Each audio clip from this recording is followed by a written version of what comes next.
जय श्रीराम मित्रांनो, मी शिवभक्त प्रथम आपल्या डेली ब्लॉगमध्ये सरचं स्वागत आहे. आम्ही आलेला रोड मुक्तेश्वर मंदिरमध्ये.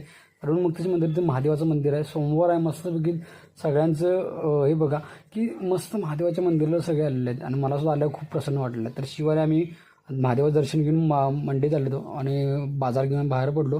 तर गंगाविषयीच्या गणपतीला पाया पडून आम्ही गेलो बँकेकडे गेल्यानंतर ना तर ह्या बँकेत गेल्यानंतर नक्की कुठून जायचं कळना, सगळे गाड्याच गाड्या आहेत. त्यातनं गेलो तर भली मोठी रांग होती. तर व्हिडिओ आवडल्यास लाईक सबस्क्राईब करा आणि शेअरिंग करा. जय हिंद. जय श्रीराम मित्रांनो, मी शिवभक्त प्रथम आपल्या डेली ब्लॉगमध्ये सरचं स्वागत आहे. आम्ही आलेला रोड मुक्तेश्वर मंदिरमध्ये. रोड मुक्तेश्वर मंदिर ते महादेवाचं मंदिर आहे. सोमवार आहे. मस्तपैकी सगळ्यांचं हे बघा की मस्त महादेवाच्या मंदिराला सगळे आलेले आहेत आणि मला सुद्धा आल्यावर खूप प्रसन्न वाटलं. तर शिवाय आम्ही महादेवाचं दर्शन घेऊन मंडईत आलो आणि बाजार घेऊन बाहेर पडलो. तर गंगाविषयीच्या गणपतीला पाया पडून आम्ही गेलो बँकेकडे गेल्यानंतर ना तर